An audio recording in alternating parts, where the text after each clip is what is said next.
Tidligere havde vi det sådan, så man havde jo den type manuelle kedler, som du skulle passe og pleje og rense og tænde og slukke, hvor vi i dag har komplet fuldautomatik, som der renser sig selv, tænder sig selv, hvor du som kunde kun tømmer askeskuffen, når kedlen den selv siger til. Hvordan håndterer man pillerne, som fyret brænder med? Man kan vælge enten at få dem leveret med lastbil og få dem blæst ind i en større tank, eller få dem på paller i poser og så selv hælde ind i en mindre tank, hvor fyret så automatisk fra den eksterne tank suger det via et vakuumsystem ind i sig selv fuldautomatisk. Hvad findes der egentlig af tanke- eller lagermuligheder? I dag har vi alt fra jordtanke til tanke på loftet til at stå indenfor i huset i kælderen eller i samme etage som fyret, de kan stå udenfor. Jamen, begrænsningerne har vi faktisk ikke i dag.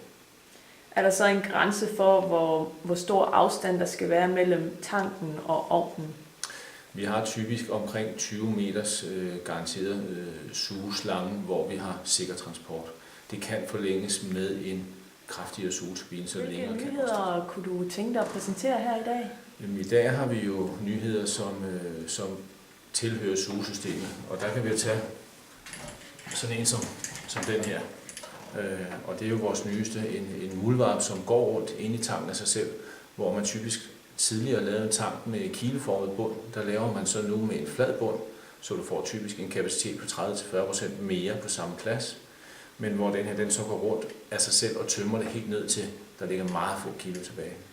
Hvad med styring af sådan en muldvarp? Styringen foregår fuldautomatisk fra fyret, og det vil sige, at fyret styrer, hvordan den skal køre rundt, hvornår den skal køre, og det er alting komplet fra fyret af. Det vil sige, at dag 1 stiller vi det ind, og så rører vi ikke mere, så styrer fyret alting selv. Hvad styring angår, har vi også forskellige systemer til husene. Hvordan styrer vi varmen i husene? Og der har vi typisk sådan, så man sætter vejrkompensering på, så vi får en variabel lav fremtemperatur til huset, fordi det er jo ikke nødvendigt at køre 60 grader ind i radiatoren over rundt i huset. Når du laver den form for styring, så ligger vi typisk i besparelser i forhold til olie på noget, der ligner 60-75%. Hvad med, hvis man ikke lige er hjemme, men kommer sent hjem og gerne vil komme hjem til et varmt hus? Jamen uanset om du er hjemme, om du er på ferie eller hvor du er på kloden, kan du via din smartphone, din tablet, din PC både tænde og slukke for fyret. Du kan ændre alle indstillinger på fyret. Det styrer du fuldstændig, som du har lyst via fjernbetjening.